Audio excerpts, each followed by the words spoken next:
너희 마음에 슬픔이 가득할 때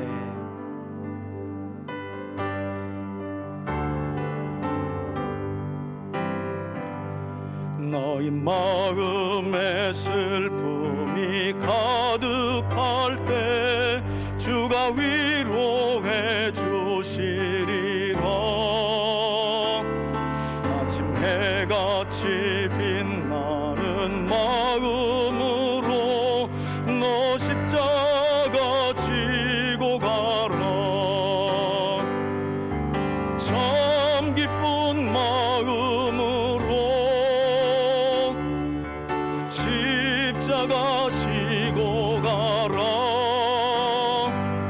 내가 기쁘게 십자가 지고 가면 슬픈 마음이 위로받네.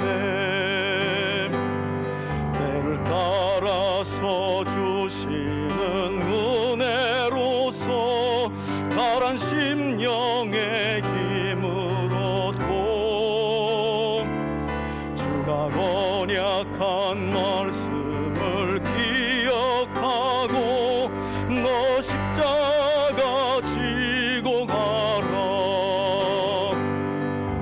참 기쁜 마음으로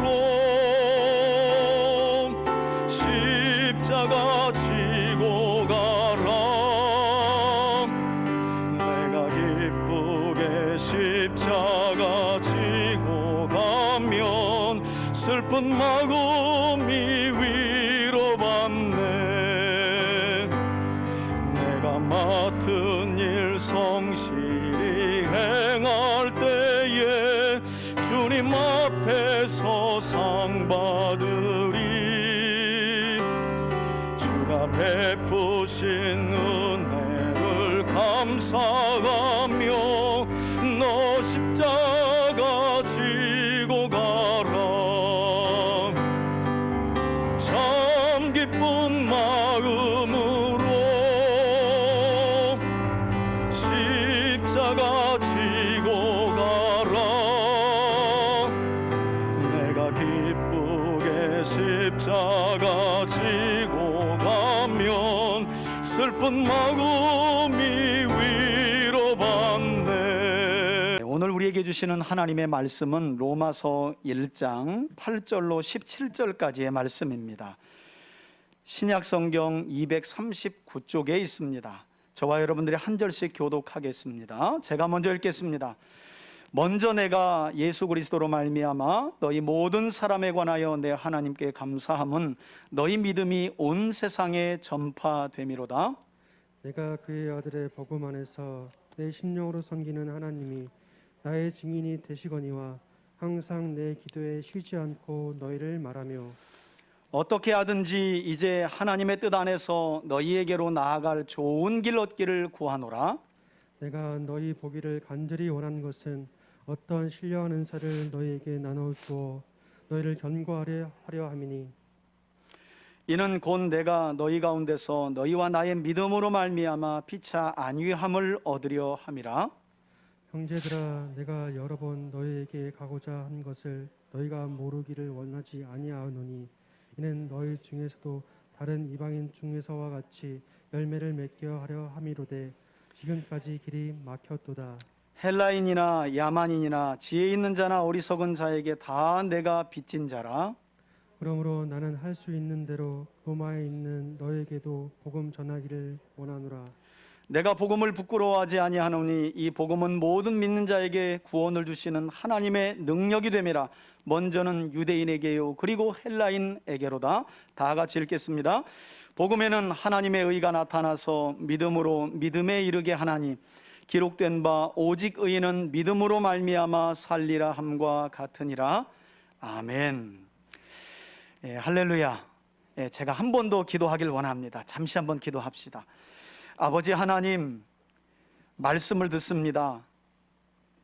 한 주간 우리 삶에 풍성하고 다양한 방법으로 우리를 만나주셨던 하나님을 기억합니다.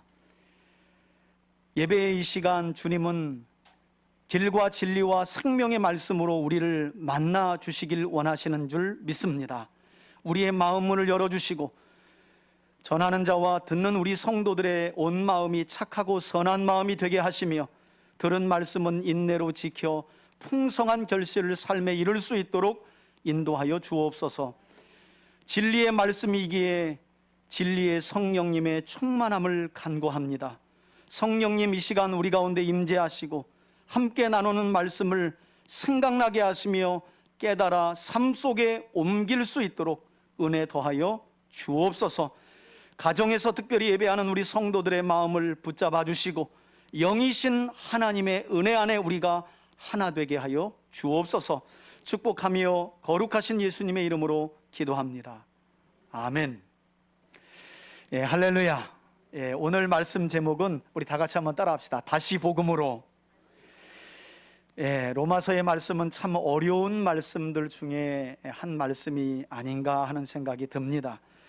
그러나 로마서만큼 복음을 강조하고 복음이 무엇인지 우리에게 명확하게 가르쳐주는 성경은 또한 없다는 생각을 해봅니다. 그런 점에서 사실 오늘 말씀이 여러분들에게 쉽게 들려지길 원하고 또 진리의 성령께서 선포되는 말씀을 깊이 깨닫게 해주시기를 저 개인적으로도 간절히 다시 한번 소원합니다.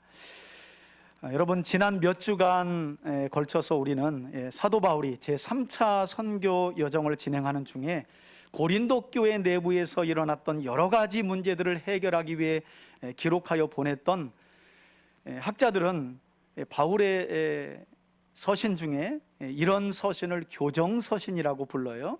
문제를 교정하고 해결하기 위해 보낸 편지다. 그래서 우리가 지난주까지 몇 주에 걸쳐서 함께 살펴봤던 고린도 전후서의 말씀 같은 경우도 바로 대표적인 교정서신이라고 말할 수 있습니다. 교회 안에서 일어난 문제들을 사도 바울이 권면하고 가르쳐서 그 문제를 교정하고 해결하기 위해서 보냈다는 거예요. 그러나 우리가 기억해야 할 것은 사도 바울이 초대교회 성도들에게 보냈던 여러분 대부분의 서신들, 사실 신약 성경 보면 사도행전 이후에 사도 바울이 초대교회에 보냈던 서신들이 히브리서는 아직 이 논쟁거리니까 히브리서를 빼고라도 13편이나 돼요. 그런데 사도 바울이 이처럼 초대교회 성도들에게 보냈던 많은 13편의 이 서신들 대부분이 제가 말씀드린 것처럼 교회 내부에서 일어나고 있던 여러 가지 문제들을 해결하기 위한 교정서신이었다는 거예요. 그러니까 우리가 이런 배경도 기억하고, 그러니까 성경에 기록되어 있으니 무조건 따라간다. 여러분, 반면교사 삼을 것은 반면교사 삼아야 돼요. 사실 우리가 지난주까지 고린도 전후서를 살펴봤지만 우린 고린도 전후서 하면 12장에서 14장 은사장만 기억하면서 그냥 됐다, 그냥 방언 주옵소서, 뭐 예언하게 하여 주옵소서. 여러분, 고린도전서를 다 살펴보세요. 전후서를 살펴보세요. 이 내용 빼도 고린도 전후서는 아무런 문제가 없을 만큼 우리가 아는 것은 극히 일부예요. 사실은 고린도 교회 안에는 그보다 더 많은 문제들이 있었고 은사 문제보다 더 심각한 문제가 파벌 문제였었어요. 그래서 우리가 성경을 볼 때 성경 전체를 놓고 배경을 이해할 필요가 있는 거죠. 그리고 또 한편으로 이런 사도 바울이 초대교회에 보냈던 교정서신들을 우리가 바르게 볼 때 우리 개인의 신앙이 교정을 받을 수 있는 거고요. 왜냐하면 바울이 디모데에게 디모데서를 보낼 때 하나님의 성경은 하나님의 감동으로 기록되어서 교훈과 책망과 바르게 함과 그 다음에 의롭게 사는 데에 유익한 말씀이 성경이라고 우리에게 분명히 가르쳐요. 그래서 우리가 성경을 바르게 보면 우리의 신앙이 건강하게 자랄 수밖에 없고 교회 공동체가 건강하게 성장할 수밖에 없고 여러분들의 가정이 하나님이 기뻐하시는 여호와의 성전으로 견고하게 세워질 수밖에 없는 거죠. 자, 오늘 우리가 이 시간 함께 살펴볼 로마서의 말씀 역시 교정서신이에요. 로마 교회 내부에서 일어났던 문제들을 해결하기 위해 바울이 로마 교회에 보낸 교정서신인데요. 그렇다면 로마 교회 내부에서는 과연 어떤 문제들이 일어났고 사도 바울은 그 문제들을 교정하기 위해 또 해결하기 위해 어떤 가르침과 권면을 이 로마서라는 서신서에 기록해서 로마 교회에 보냈느냐? 여러분, 당시 사도 바울이 로마서를 기록해 보낼 때는요, 이 보낼 때 로마 교회는요, 이방인 성도들과 유대인 성도들 간에 벌어진 갈등으로 분열과 불화가 극심했다고 그래요. 성경을 읽어보면, 로마서를 읽어보면 충분히 이런 상황을 우리가 짐작할 수 있어요. 두 그룹을 놓고 분열과 불화가 일어난 두 그룹에게 바울이 끊임없이 가르치고 권면하고 하나가 되고 치유가 되기를 간절히 소원하는 바울의 마음이 로마서 안에 아주 진하게 담겨져 있어요. 역사가 수에토니우스에 따르면 당시 로마교회 내부에서 이러한 갈등, 즉 이방인 그리스도인들과 이 유대인 그리스도인들 사이의 갈등이 빚어진 이유를 이 역사가 수에토니우스는 뭐라고 밝히고 있느냐? 잘 들어보세요. 이 배경을 여러분들이 이해해야 로마서가 읽히거든요. 여러분, 주 48년경에 로마에 거주하는 유대인들 사이에 큰 논쟁이 일어났다고 그래요. 이 수에토니우스라는 역사가의 책에 보면 주 48년경에 로마 한복판에서 유대인들끼리 큰 논쟁이 벌어졌고, 아마 짐작컨대 지금으로 말하면 뭐 서로 간에 논쟁이 벌어진 정도가 아니라 테러도 했던 것 같아요. 그래서 로마를 다스렸던 이 당시 황제였던 이 글라우디오가요, 네로의 아버지였는데 이 사태를 잠재워야 되는 거예요. 이 유대인들 사이에 뭔가 문제를 두고 논쟁이 벌어졌는데, 단순한 논쟁이 아니라 이 로마 시내에 거주하고 있는 유대인들 사이에 싸움이 벌어졌는데 단순한 논쟁이 아니라 아마 막 테러도 일어나고, 그래서 로마 시내가 시끌벅적하게 된 거예요. 이 글라우디오라는 황제가 결국 이 사태를 바로잡기 위해서 어떤 명령을 내리게 되느냐? 로마 시내에 있는 유대인들을, 우리 성경에는 이탈리아라고 나와요. 이탈리아예요. 로마 시내에 있는 모든 유대인들을 추방해버립니다. 싹 다 나가. 너희들 때문에 로마 시내가 어두워. 싹 다 나가. 여러분, 이 논쟁이 바로 크레스투스 논쟁이라고 그래요. 예수가 메시아인가 아닌가를 두고 로마 시내에 거주하는 유대인들끼리 논쟁이 붙은 거예요. 이걸 잠재우기 위해서 황제가 유대인들은 다 나가, 이런 명령을 내린 거예요. 이런 명령은 여러분, 이 역사가 책에 기록되어 있는 것뿐만 아니라 우리 성경에도 기록되어 있어요.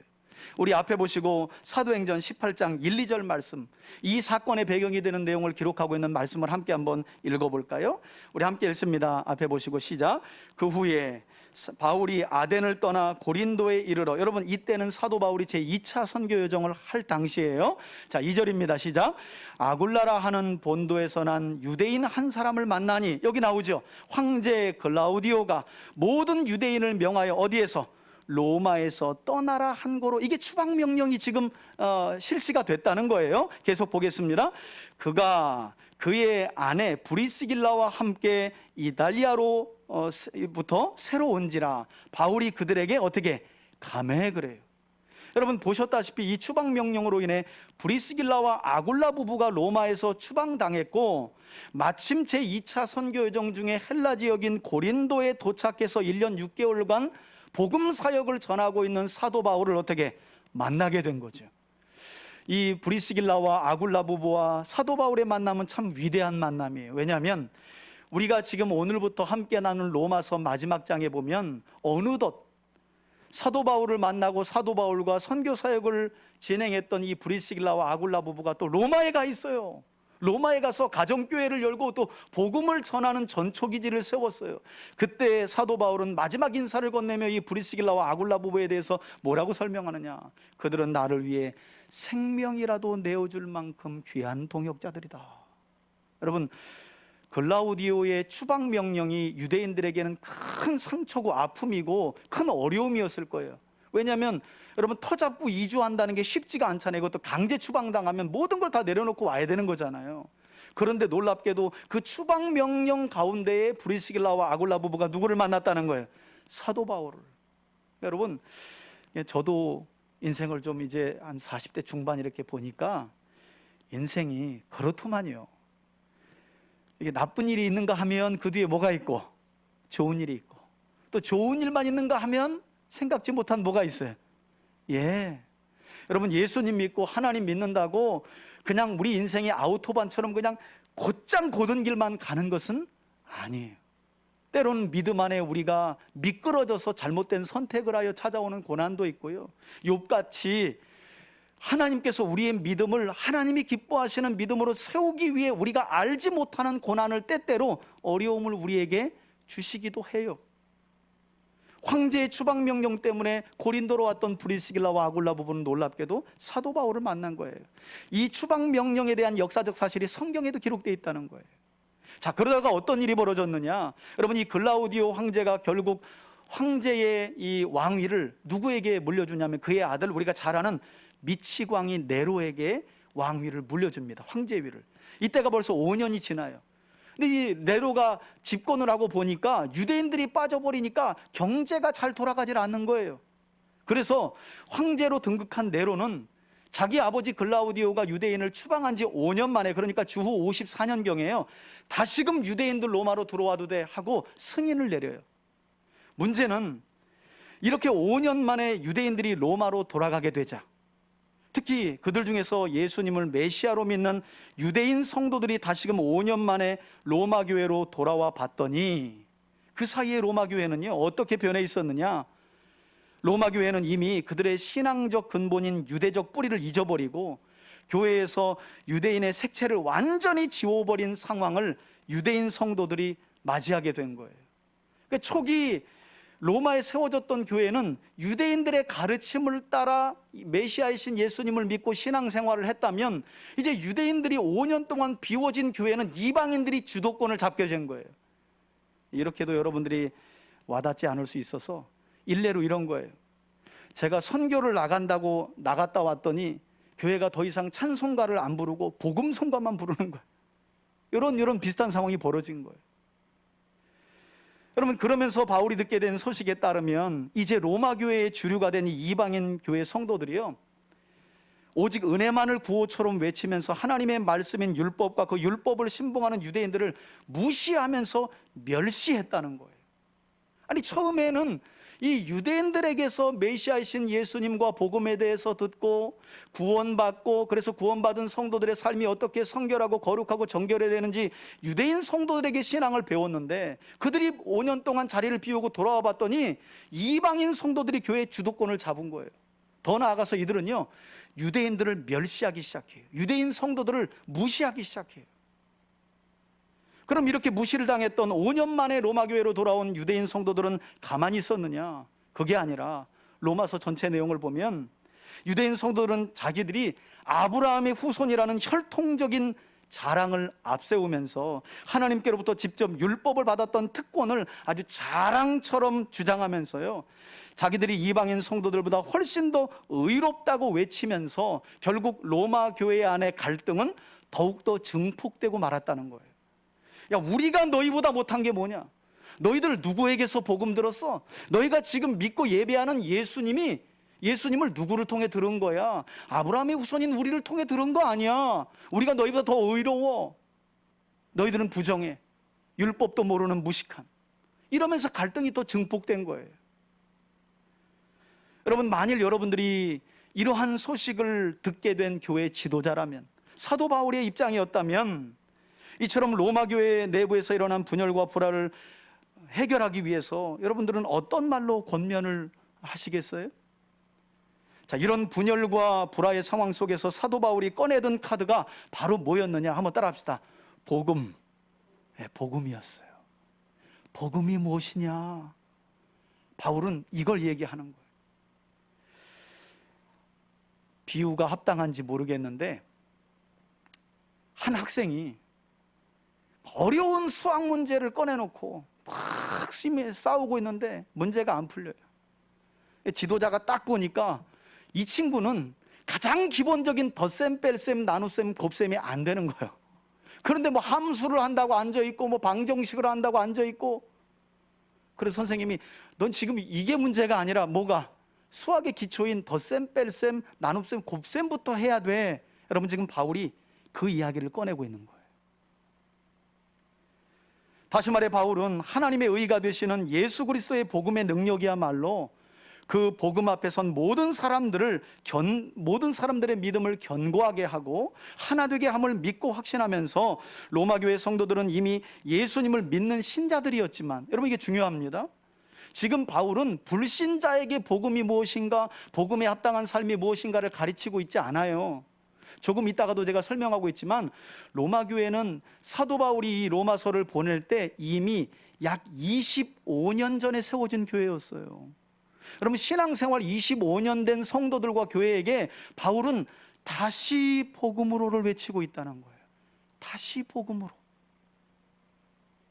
로마 교회가 견고하지 못하고 서로에게 위로를 주지 못하고 삶의 열매가 없고 불화와 분열이 일어났기 때문에 바울은 그 해결책을 그들에게 기록하며 보내면서 뭘 얘기하고 있다고요?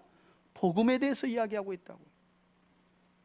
뿐만 아니라 바울은 이 복음의 능력으로 구원받은 성도들의 삶은 어떠해야 하는지를 가르쳐주기 위해서, 여러분, 이 로마서는 사도 바울이 제2차 선교 여정 중에 헬라 지역에 3개월 머물면서 고린도에서 누구를 통해 로마에 전달하게 되냐면, 고린도 항구 아래쪽에 보면 겐그리아라고 하는 지역이 있는데요, 그 겐그리아에 세워진 교회의 여집사님으로 보여요.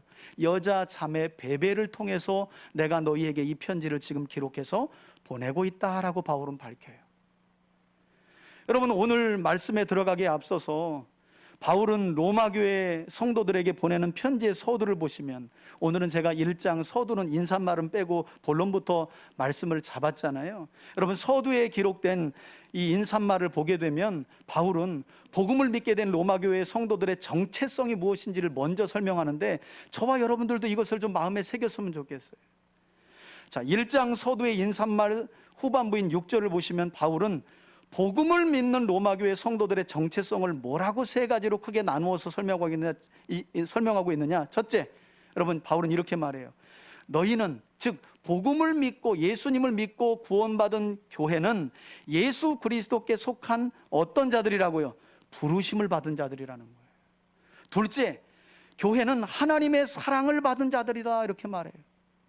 셋째, 바울은 로마 교회 성도들을 향해 그들은 그러므로 세상으로부터 구별된 하나님의 성도라는 사실을 강조하면서 마지막으로 바울은 그들을 가리켜 주 예수 그리스도로부터 은혜와 평강을 받은 자들이라고 그들의 정체성을 설명해요. 여러분, 저와 여러분들에게 이 정체성이 믿어지는 믿음이 있기를 주의 이름으로 축원해 드립니다. 여러분, 교회에 속한 하나님의 성도들의 정체성은 이거예요.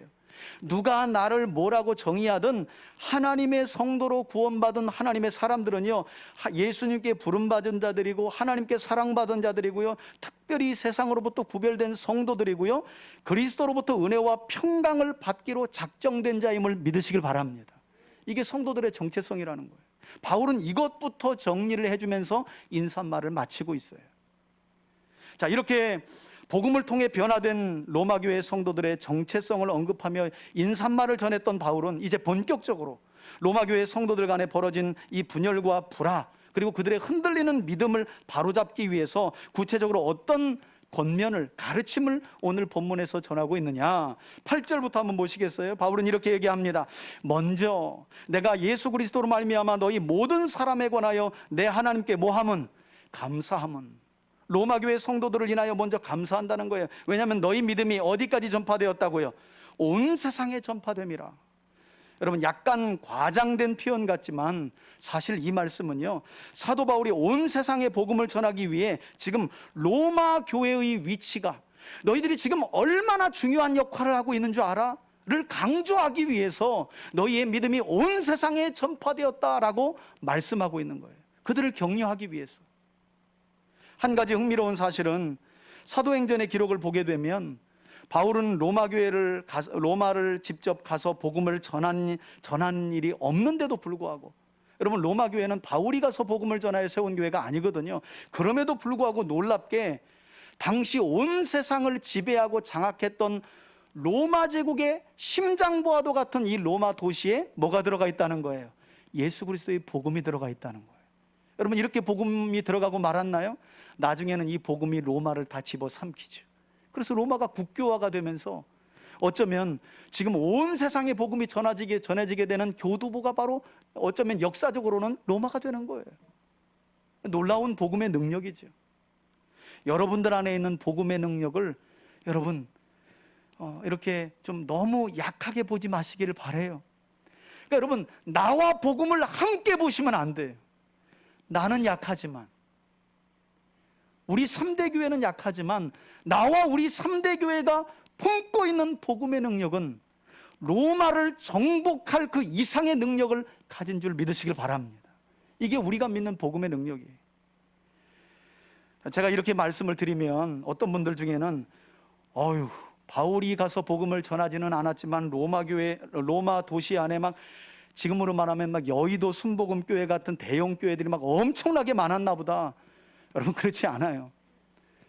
로마서 마지막 장을 보면 사도 바울이 지금 막 너희의 믿음이 온 세상에 전파됐다 말을 격려하려고 이런 좀 극찬을 하고 있는데요. 여러분, 이 편지를 쓰고 있을 당시 로마 도시 안에는 5개 정도의 가정교회밖에 없었어요. 5개 정도. 하지만 그럼에도 불구하고 제가 말씀드린 것처럼 사도 바울이 이렇게, 여러분, 5개의 가정교회라니까요. 대형 교회가 아니라 그 큰 로마 도시 안에 5개의 미약한 개척교회밖에 없었던 때예요.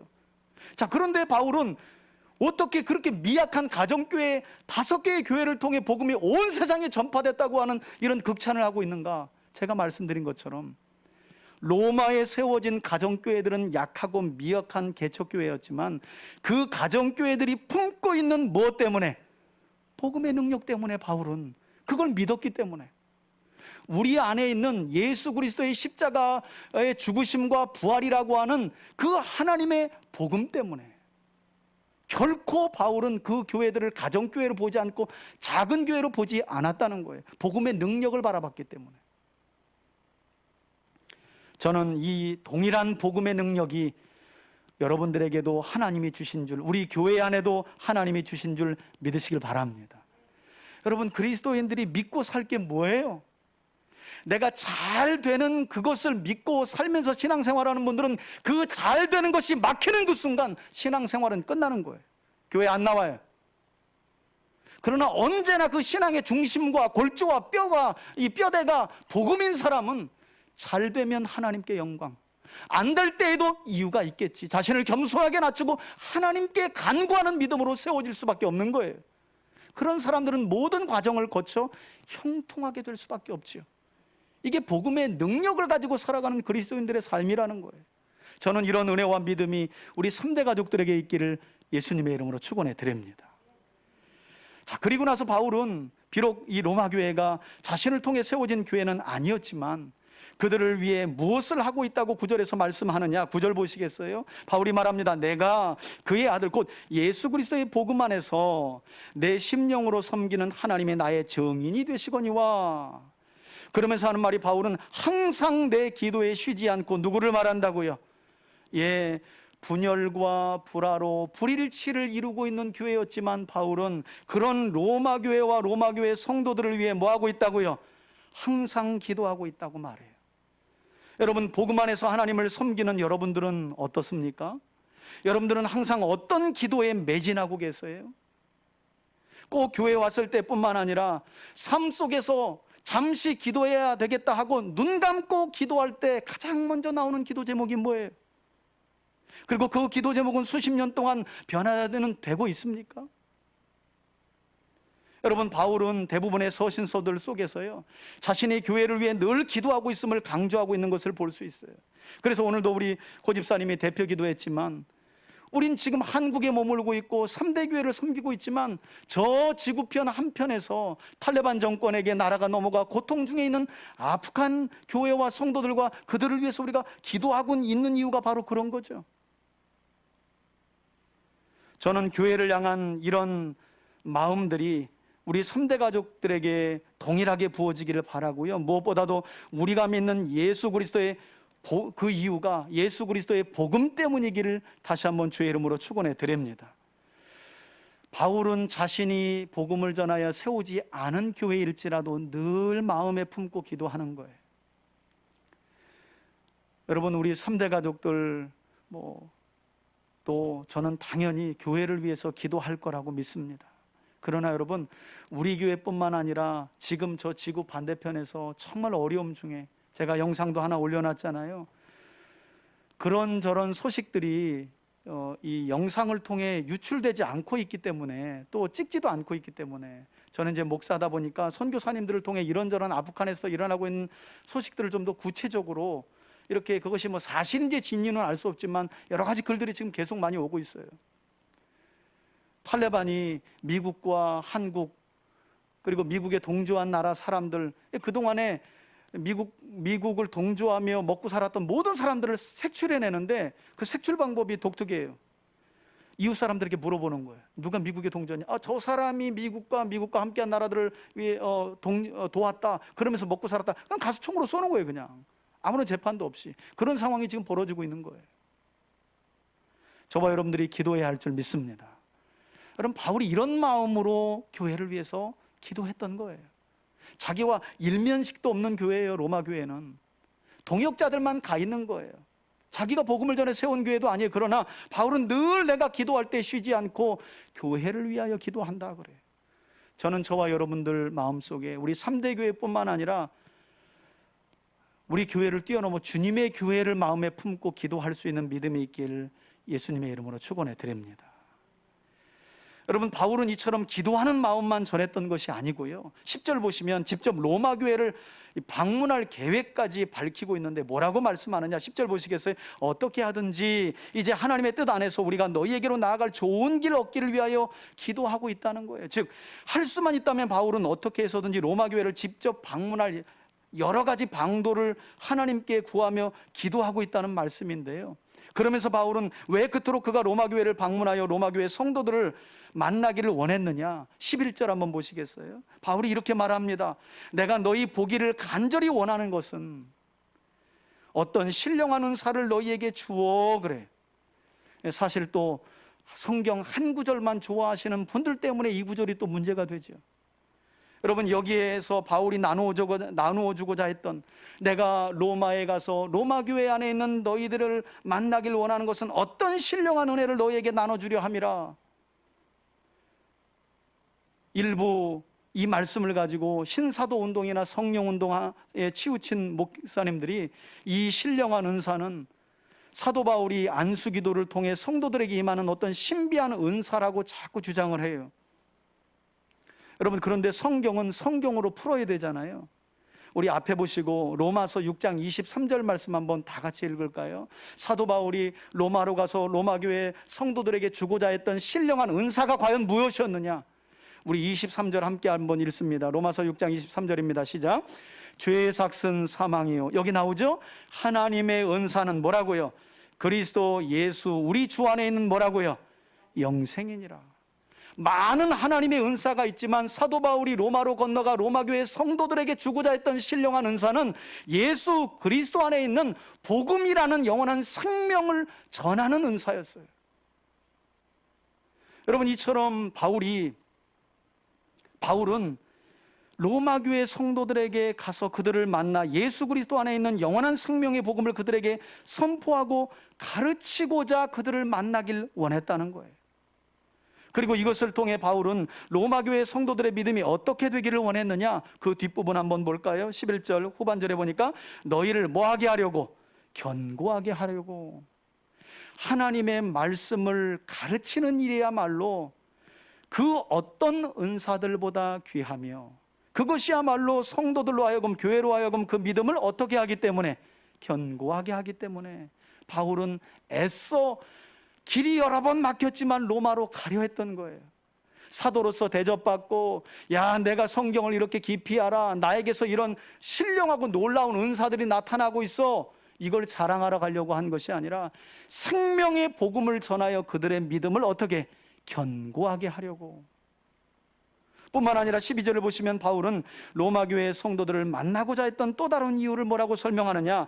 이는 내가 너희 가운데서, 즉 로마 교회의 성도들과 함께함으로 너희와 나의 믿음으로 서로 간에 피차 뭘 얻으려 한다고요? 안위함을. 어떤 일부 성경에는 격려를, 서로 위로를 이렇게 기록해놨어요. 바울은 자신이 로마 교회를 방문해서 로마 교회 성도들과 복음을 통해 영적인 축복을 함께 나눔으로 서로가 위로와 격려를 받으려 했다는 거예요. 여러분, 그래서 제가 서두에 뭐라고 여러분들에게 권면드렸어요? 매일 저도 힘들어요. 한 장 한 장씩 졸여가지고 하나님의 말씀을, 그러나 지금 이 코로나의 상황 속에서 여러분들에게 진리와 생명의 말씀을 전할 수 있는 방도와 길은 그것이 가장 큰 힘이라고 제가 믿기 때문에 죽어라 여러분 요약하고 정리해서 하루 여러분들의 삶이 말씀 안에 살아가도록 밴드에 올려놓는 거예요. 잘 안 봐요. 고정 팬들 외에는 잘 안 봐요. 희한하죠? 말씀은 떠나 있는데 기록된 말씀 안에 복은 다 받고 싶어. 욕심쟁이들. 그렇게 될 수 있나요? 안 되죠. 믿음도 견고할 수 없고 그런 믿음으로는 성도들 간에 서로 위로도 줄 수 없어요. 열매는 더욱이나 맺을 수도 없어요. 여러분, 오늘 사도 바울이 그렇게 얘기해요. 이와 같이 내가 너희들에게 가서 신령하는 사, 생명의 복음을 전하는 그 일로 너희도 위로받고 그런 너희의 삶이 변화되어 열매를 맺을 때 복음을 전했던 누구도 위로받는다고요? 바울도 위로를 받아요. 여러분, 바울은 예수님이 아니에요. 바울은 그냥 모든 상황이 절망적이어도 그냥 믿습니다 하고 갔던 그런 사람이 아니에요. 로마서 마지막 장 16장을 보세요. 이처럼 바울이 정말 이 바위의 계란치기처럼 힘들었던 상황 속에서도 바울이 위로받았던 것은요, 여러분 16장을 보면 바울에게 로마 안에 엄청난 동역자들이 있었던 것을 볼 수 있어요. 그들과 바울은 수시로 복음에 대한 이야기를 나누면서 서로 뭘 받은 거예요? 위로받고 격려받고 힘을 얻었던 거예요. 저는 저와 여러분들과의 관계가 이와 같이 서로를 안위하는 뭐 안에서? 복음 안에서. 할렐루야.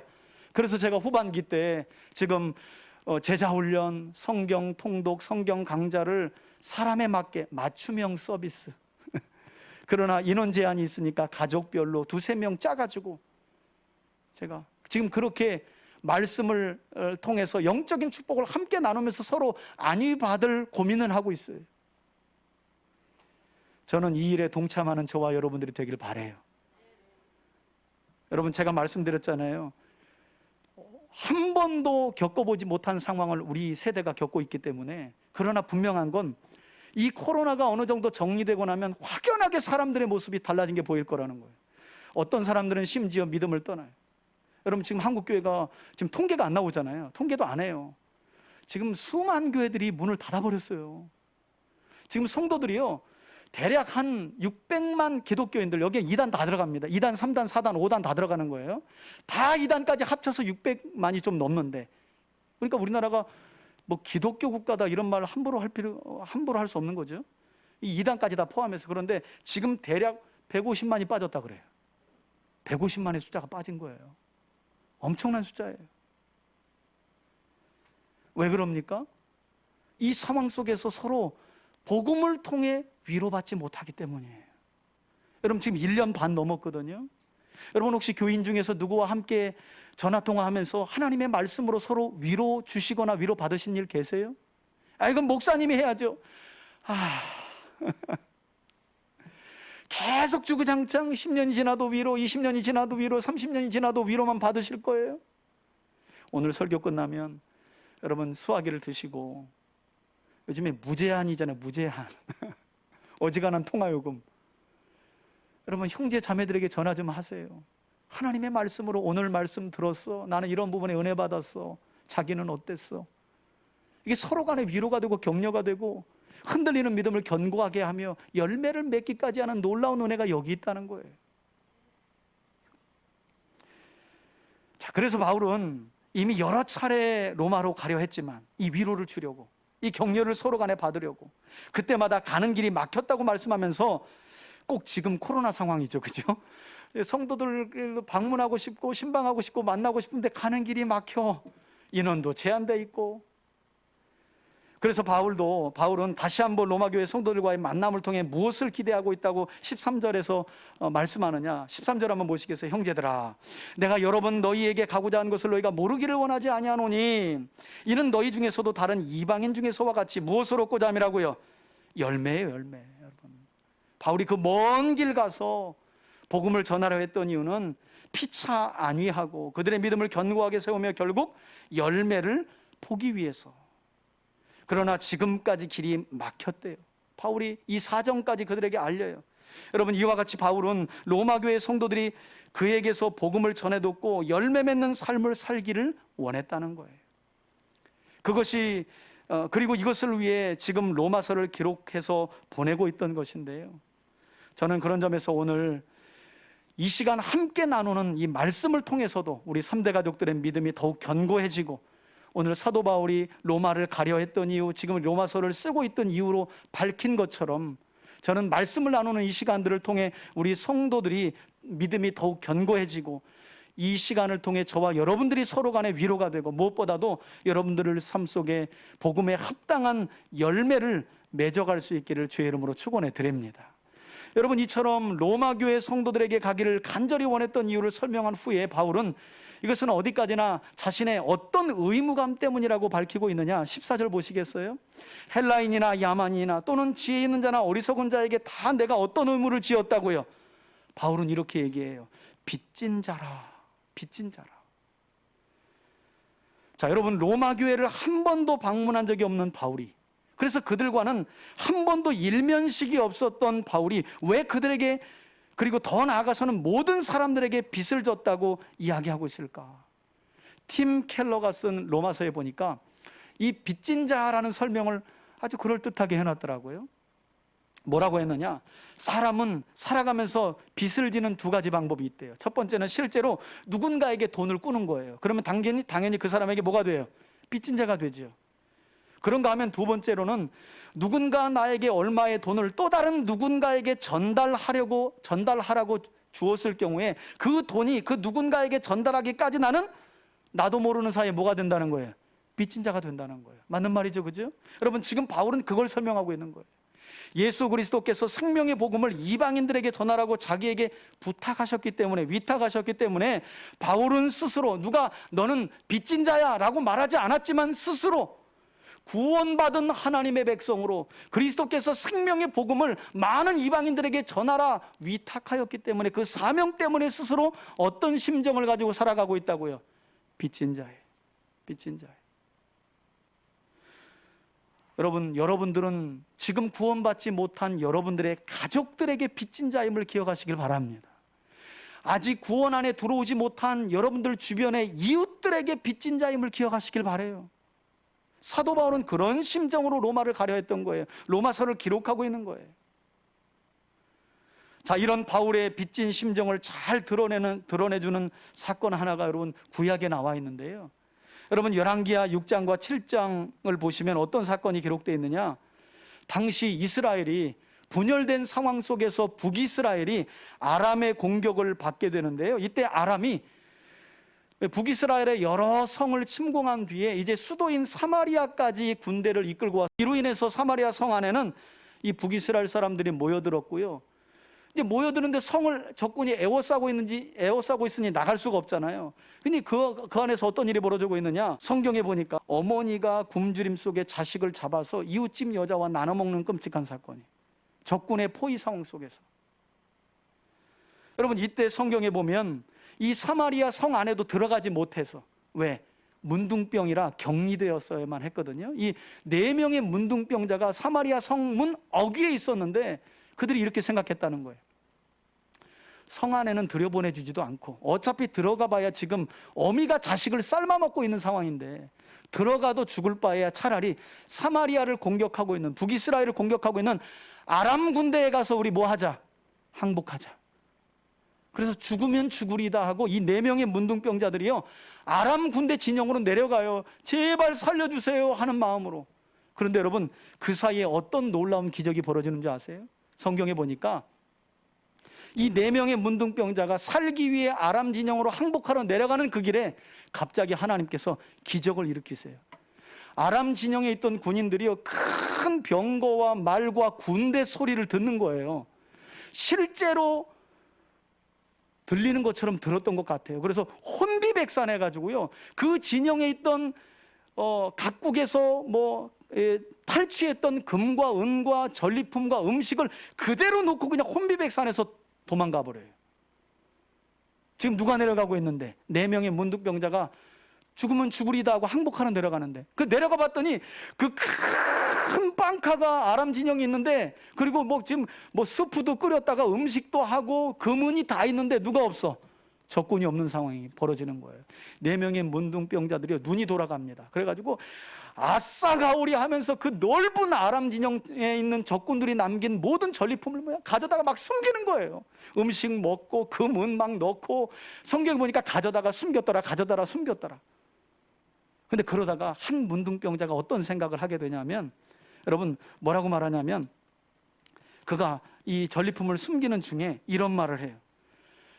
야, 이런 구원의 좋은 소식은 지금 우리가 이렇게 맞닥뜨린 이 좋은 상황은 우리가 일군 게 아니지 않냐. 하나님이 베푸신 건데 이 좋은 소식을 지금 성 안에서 굶어 죽고 있는 우리 동족들에게 전하지 않는다면 하나님이 우리를 벌하실 거예요. 여러분, 이게 지금 사도 바울이 가졌던 무슨 심정이에요? 빚진 자의 심정인 거예요. 여러분, 이 4명의 문둥병자 중에 일부가 그 생각을 해가지고 그래, 맞다, 그렇지, 이건 하나님이 베푸신 구원의 아름다운 소식인데 이걸 우리만 먹는다면 이건 하나님 우리 벌 주실 거예요. 그래서 성문으로 가서 그 소식을 알려, 여러분, 놀랍게 이 4명의 문둥병자들이 빚진 자의 심정으로 전한 소식 때문에 북이스라엘이 뭐예요? 살아난 이야기가 성경에 실제로 있어요. 여러분, 바울은 지금 이런 빚진 자의 심정을 가지고 로마 교회 성도들을 대하고 있다는 거예요. 저는 이와 같이 하나님께서 복음을 통해 우리에게 주신 구원의 은혜를 인하여 저와 여러분들에게도 이 빚진 자의 마음이 부어지기를 주의 이름으로 축원해 드립니다. 여러분, 놀랍지 않아요? 가만히 우리를 생각해 보면 세상에 있는 불신자보다 하나도 나을 것이 없는데 왜 하나님이 나인가? 여러분, 깊이 한번 생각 안 해보셨어요? 얼굴이 예쁜 사람은 얼굴이 예뻐서 그렇다고 생각할 수도 있어요. 똑똑한 사람은 내가 가방끈이 길어서 그렇다고 생각할 수도 있어요. 그런데 가만히 보시면 그 여자보다 더 이쁜 사람이 있고요, 그 배운 사람보다 더 가방끈이 길은 사람이 있어요. 하나님이 그걸로 우리를 부르지 않아요. 우리를 그저 더 사랑하신 거예요. 그랬다면 그 사랑을 받은 우리는 하나님 앞에, 그리고 세상 사람들에게 어떤 자의 심정을 가지고 살아야 한다고요? 빚진 자. 이게 바울의 마음이었던 거예요. 그러니 여러분, 우리가 우리 외에 모든 사람들에게 빚진 자인데 빚진 자의 심정을 가지고 화낼 수 있겠어요? 혈기 부릴 수 있겠어요? 욕심 부릴 수 있겠어요? 없는 거죠. 그런 삶의 모습이 드러나는 이유는 우리가 빚진 자의 심정을 망각하며 살기 때문이죠. 자, 이 빚진 자의 마음 때문에 바울은 15절에서 이렇게 말해요. 그러므로 나는 할 수 있는 대로 로마에 있는 너희에게도 무엇이 전하길 원한다고요? 다른 것이 아니라 오직 뭐라고요? 복음. 이 복음 전하기를 원한다고 말씀하는데, 왜냐? 이어지는 마지막 16절과 17절 말씀을 보니까 바울은 이렇게 말해요. 내가 복음을 부끄러워하지 아니하노니 라고 말씀하면서 이 복음은 모든 믿는 자에게 무엇을 주시기 때문에? 구원을 주시는 하나님의 능력이 되기 때문이라는 거예요. 하지만 바울은 복음 그 자체는 차별이 없으나 어디까지나 구속사적 우선권이 유대인들에게 있다는 것은 부인하지 않아요. 왜? 예수 그리스도가 유대인의 혈통을 통해 오셨고 그래서 이방인들이 구원을 받게 된 거잖아요. 그래서 바울이 그 말을 덧붙이죠. 먼저는 유대인에게요, 그리고 헬라인에게로다. 은혜만을 외치면서 아우 저 유대인들은 율법주의자야, 아직도 저 들떨어져서 이렇게 손가락질하는 이방인들에게 너희들 그렇게 하지 마. 지금 현재 믿음은 너희들이 강하지만 그 믿음이 누구에게로부터 왔냐? 결국 유대인들에게부터 온 거 아니냐. 그러니까 그들 멸시하지 말라는 거예요. 꼭 교회가 성장하고 나면 희한하게 이 개척교회 멤버들과 오랫동안 교회를 위해 헌신한 사람들이 소외되고 이상하게 무시되는 경향도 없지 않아 교회 안에 있어요. 새로운 사람들이 들어와서. 이게 2000년 전만 있었던 게 아니에요. 그래서 여러분, 교회의 흐름을 딱 보면 참 희한해요. 교회들마다 이상하게 교회가 부흥하고 성장하게 되면 그 옛날 있었던 개척교회 멤버들이 그대로 있는 교회는 단 한 교회도 없었더라예요. 여러 가지 이유가 있겠지만 저는 그런 점에서 지금 있는 우리 3대 가족들이 끝까지 함께 하기를 바라요. 이 은혜를 마음에 머금고. 자, 그리고 나서 바울은 로마서 1장뿐만 아니라 로마서 16장 전체의 핵심이 되는, 사실은 여러분 이 로마서 1장 17절은 로마서 16장 전체의 주제 구절이거든요. 이 핵심을, 이 복음의 핵심을 뭐라고 결론 지으면서 오늘 본문을 마무리하느냐, 이렇게 말해요. 복음에는 뭐가 드러났다고요? 하나님의 의, 즉 하나님께서 주시는 의로운 신분이 나타나서 믿음으로 믿음에 이르게 하나니, 기록된 바 하박국 선지자의 예언을 인용하고 있죠. 하박국서 2장에 나오죠. 오직 의인은 믿음으로 말미암아 어떻게 살리라 함과 같으리라 라고 하면서 분열과 불화 가운데 있는 로마 교회가 무엇으로 하나 되기를 간절히 소원하는 마음에서 복음으로.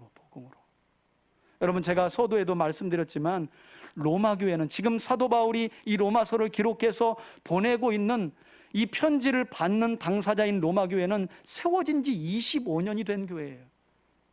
여러분, 25년이 돼도 무엇을 잃어버리면, 복음을 잃어버리면 교회나 성도들의 믿음은 견고할 수 없어요. 서로 간에 위로를 줄 수 없어요. 그리고 열매는 더더욱 기대할 수 없는 거예요. 한국 교회 안에 병폐가 있죠. 복음은 불신자를 영접시킬 그때만 사용하는 어떤 이상한 도구처럼 사용해요. 그래서 교회 안에 일단 들어와서 신앙생활을 시작하면 복음을 다 잊어버려요. 종교 생활을 탐구하기 시작해요. 그러니 성화와 성숙과 성장을 이룰 수 없는 거예요. 여러분, 신앙생활한 지 얼마 되셨습니까? 지금 어떤 직분을 가지고 계세요? 처음 신앙생활할 때와 지금 직분을 가지고 신앙의 연륜이 지난 지금 무엇이 변화됐습니까? 무엇이 변화됐습니까? 종교적인 행위만 조금 더 늘어난 것 아니에요? 무엇이 문제일까요? 지금 25년이 된 이 교회 무엇이 문제일까요? 무엇 때문에 그들의 믿음이 견고하지 못하고 서로 간에 위로를 주지 못했으며 열매가 없는 그런 삶으로 빠져버렸을까요? 복음 때문이었다는 거예요. 바울은 복음 때문이었다는 거예요.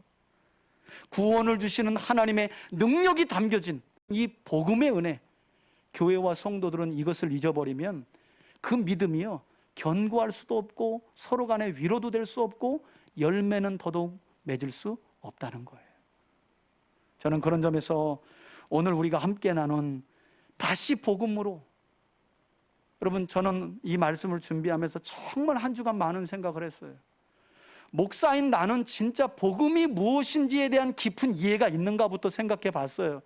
그냥 저도 신학교 때부터 계속해서 복음하면 죄인인 나를 위해 그리스도께서 십자가에서 죽으시고 부활하신 사실, 이게 하나님의 의고 복음이지, 마치 공식처럼 마음 깊이 와닿질 않았어요. 그러나 목사 저 개인의 삶을 다시 한번 돌아보면서 한번 곰곰이 생각해 본 거죠. 나는 변화되고 있는가? 성숙하고 있는가? 교회를 이끌고 성도들 앞에 본이 될 만큼 거룩한 삶을 살고 있는가? 돌아보면서 그 질문과 함께 제 안에 든 질문이, 나는 그런 복음을 더욱 깊이 이해하고 있는가? 여러분, 복음은 공식이 아니에요. 그냥 불신자들 영접 기도할 때 사용하는 부적이 아니란 말이에요. 복음은 신앙생활 첫 단추부터 과정과 마지막까지 예수 그리스도 앞에 서는 그날까지 우리가 붙들어야 할 하나님의 구원의 능력인 줄 믿으시길 바랍니다. 여러분, 한 주간 여러분들의 삶 속에도 이 복음의 능력 가운데 사시길 주의 이름으로 축원해 드립니다. 힘들고 어려울 때 복음의 핵심이 되는 예수 그리스도의 이름을 의지하며 사세요. 이게 복음의 능력을 붙들고 사는 거예요. 그러면 하나님의 구원의 능력이, 은혜가 여러분들의 삶 속에 충만히 임할 줄 믿으시길 바랍니다. 이런 삶이 이루어지지 않으면 25년이 아니라 50년 된 교회라도 늘 흔들려요. 서로 간에 위로를 주기보다 늘 시비하고 질투하고 싸우기 바쁜 거예요. 열매요? 사단이 주는 열매로 교회 안에 풍성할 수밖에 없어요. 무엇이 빠지면? 복음이 빠지면. 나 같은 죄인, 예수 그리스도의 십자가의 죽으심과 부활을 통해 살았구나. 그래서 나는 도무지 내가 내 생명을 내어주어도 얻을 수 없는 하나님의 의를 복음 안에서 믿어 얻게 됐구나.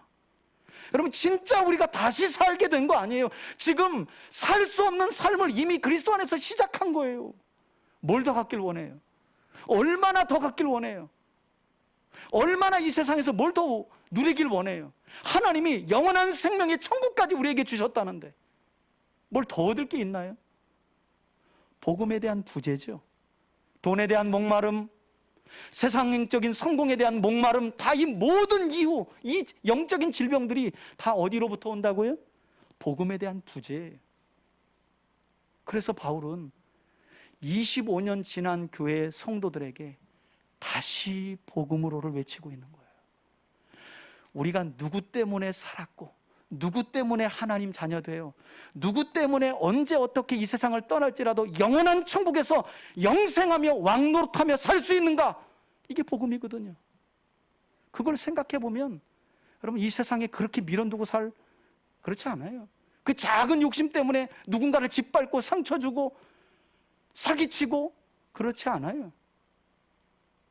그래서 바울은 다시 복음으로를 외치고 있어요. 근래에 혹시 코로나로 인해서 여러분들 가정의 믿음이 위태위태하다는데 저는 그런 생각 해봤어요. 여러분, 코로나보다 더 엄중한 많은 사람들이 죽어나가는 질병들이 세계사에 많았습니다. 그러나 교회는 없어지지 않았어요. 그리스도인들은 사라지지 않았어요. 뭐 때문일까요? 맞습니다. 복음 때문입니다. 그래서 지금 우리가 돌아가야 할 것도 다시 뭐라고요? 복음이에요. 하나님의 말씀이에요. 한 주간도 우리 성도들 모두가 다시 복음으로, 즉 구원을 주시는 하나님의 능력이 담겨진 이 복음으로 충만하길 바라고요. 여러분들이 믿음이 그래서 견고하고 흔들리지 않으며 거룩한 삶의 열매와 영원 구원의 열매까지 풍성하게 맺어가는 그런 복된 삶을 사시길 주의 이름으로 축원해 드립니다. 아멘. 이제는 우리 주 예수 그리스도의 은혜와 하나님 아버지의 사랑과 성령의 교통하심이 다시 복음으로를 마음에 새기고 시작되는 한 주간과 남은 인생 가운데 구원의 능력으로 우리에게 주신 하나님의 선물 복음을 확신하며 의지하며 복음의 능력 안에 거하며 살아가기를 소원하며 결단하는 우리 성도들 머리 위에 이제로부터 영원토록 함께 계실지어다. 아멘.